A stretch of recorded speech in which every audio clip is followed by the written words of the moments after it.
آج جو سر فیصلہ آیا ہے اور فرسٹ ایئر لیڈرشپ کے بغیر 20 دن کے اندر انٹرا پارٹی الیکشنز آپ کے خیال میں کیا ممکن ہیں؟ کیا اپنا نشان بچا پائے گی پاکستان تحریک انصاف؟ دیکھیے میں تو نہیں سمجھتا کہ اتنا آسان ہوگا، کیونکہ ان کی لیڈرشپ نہیں ہے، لیکن نیچرلی ان کے آئین ہے اس کے اندر، تو اس آئین کے حساب سے ان کو وہ الیکشن کروائیں گے جو بھی اس کا طریقہ کار ہے، اگر وہ سمجھتا، اگر انلیس یہ آرڈر کوئی سسپینڈ کرا لیتے ہیں کسی کورٹ سے جا کے، ورنہ آپ صحیح فرما رہے ہیں ان کی اور دوسری بات ہے وہاں چیئرمین کا بھی ایشو ہے، ان کے پارٹی ہیڈ کا بھی ایشو ہے، کیونکہ عمران خان صاحب کی کنوکشن ہوئی بھی ہے اور وہ الیکشن کمیشن نے ان کو ڈسکوالیفائی کیا ہوا ہے، تو یہ ساری چیزیں ان کے لیے مشکل ہے۔ یہ فیصلہ بھی اسی طرح سے دیا گیا، ان کو الیکشن کمیشن کو نہیں معلوم تھا کہ 2 مہینے ریزرو کرنے کے بعد کہ کیا سچویشن ہے، اور ایک خاص طور پہ ان کے کیس میں انہوں نے کر دیا، جیسے توشہ خانہ میں انہوں نے اٹھایا، دوسروں کے بارے میں کچھ بولتے نہیں وہ، تو یہ ساری چیزیں اب سامنے آئیں گی، لیکن اب ان کے وکیلوں کے اوپر ہے کہ وہ کیا اس آرڈر کو چیلنج کرتے ہیں کورٹ میں، اور پھر وہاں کورٹ کیا فیصلہ کرتی ہے۔ اچھا زبیری صاحب، مسلم لیگ نون کے جتنے بھی رہنما ہیں وہ یہ کہہ رہے ہیں کہ میاں نواز شریف کی جو قانونی رکاوٹیں ہیں وہ ساری دور ہو گئی ہیں، وہ الیکشن لڑ سکتے ہیں۔ آپ کا اس بارے میں کیا خیال ہے؟ آپ ایگری کرتے ہیں اس بات سے؟ نہیں، میں نہیں کرتا ان کی بات سے، کیونکہ دیکھیے یہ جو ان کے جو اسلام آباد ہائی کورٹ میں کیسز ہیں شاید یہ ختم ہو جائے، کیونکہ نیب نے اس نے لڑنا ہی نہیں ہے، کیونکہ آپ کو یاد ہوگا جب یہ آ رہے تھے پروٹیکٹیو بیل کے لیے تو نیب کے وکیل کیس فائل کرنے سے پہلے ہی کورٹ میں موجود تھے، اور کورٹ ایک جج صاحب نے، اس بینچ کے ایک جج صاحب نے تو یہاں تک کہہ دیا تھا پھر آپ کیس ہی ختم کروا دیں، تو انہوں نے کہا تھا ہمیں کوئی اعتراض ہی نہیں ہے۔ تو اب لیکن ایشو جو آ رہا ہے ان کے لیے وہ شاید وہ کنوکشنز ان کی شاید ختم ہو جائیں اسلام آباد ہائی کورٹ کو، نیب نے لڑنا نہیں ہے وہ کیس، تو لیکن جو میں سمجھتا ہوں قانون کے حساب سے ان کے لیے جو مشکل آئے گی وہ ہے کہ ان کا جو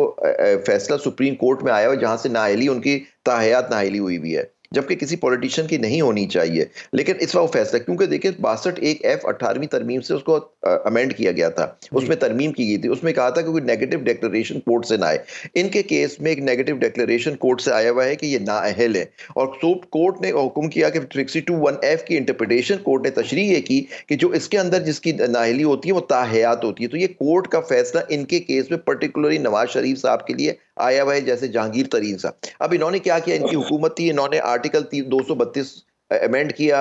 الیکشن ایکٹ کا، اس میں کہہ دیا کہ آرٹیکل 62-63 میں جو ایک ڈسکوالیفیکیشن ہوگی اس کی میعاد صرف 5 سال ہوگی۔ میں نہیں سمجھتا کہ یہ سپریم کورٹ کے فیصلے کو ایک قانون کے اس سے ختم کر سکتے، جبکہ اس کے اندر لکھا ہوا ہے not standing any judgment of the court وغیرہ، کیونکہ یہاں ایک انٹرپریٹیشن آف دی آئین کی انٹرپریٹیشن تشریح کی جا رہی ہے، اور وہ تشریح آپ ایک سمپل قانون سے نہیں ختم کر سکتے، اگر ان کو ختم کرانی ہے تو اس میں آئینی ترمیم کی ضرورت ہے، یہ میرا ویو ہے، لیکن نیچی ان کے وکلا کہتے ہیں کہ جی ہم نے ترمیم کر دی، اب 232 میں 5 سال کی مدت ہے تو وہ اب اس میں بھی نااہل نہیں رہے، یہاں کنوکشن ختم ہو جائے گی، وہ الیکشن لڑنے کے اہل ہو جائیں گے۔ عابد زبیری صاحب، اگر بلے کا نشان تحریک انصاف کے پاس نہ رہا تو پھر کیا ہوگا؟ بسم اللہ الرحمن الرحیم، نہیں اگر وہ نہیں رہے گا تو کیا ہوگا، مطلب جو ان کے ساتھ ہو رہا ہے وہی ہوتا رہے گا جو آپ دیکھ رہے ہیں، وہ پہلے الیکشن تو لڑیں، وہ تو مجھے نہیں لگتا کہ وہ الیکشن بھی لڑ سکیں گے۔ اب آپ یہ دیکھیے جو بالکل قمر دلشاد صاحب نے کہا تھا، میں ان کی بڑی عزت کرتا ہوں، بالکل صحیح بات کہی تھی، 207 208 اور 215 میں وہ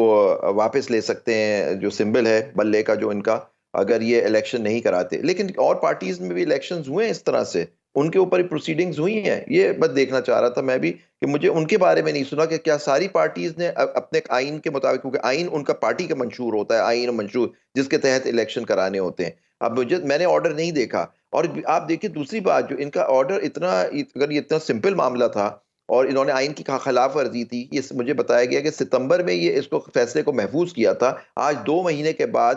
اس کا فیصلہ سنایا جا رہا ہے، تو یہ سب چیزیں دیکھنی ہوگی، اگر وہ سمجھتے ہیں کہ ان کا ہو سکتا ہے وہ چیلنج کریں کہ جی ہمارا جو ہم نے صحیح حساب سے اپنا منشور کے حساب سے الیکشن کرایا تھا، الیکشن کمیشن کا فیصلہ غلط ہے، وہ چیلنج کر سکتے ہیں۔ تو پی ٹی آئی کی فرسٹ ایئر لیڈرشپ جو ہے وہ تو اس وقت جیلوں میں ہے یا مقدمات کا سامنا کر رہی ہے، وہ کس طرح سے پاسبل ہو سکے گا؟ سر اس پہ بھی ہم بات کریں گے، فی الحال ہمیں چھوٹی سی ایک بریک لینی ہے، آپ لوگ ہمارے ساتھ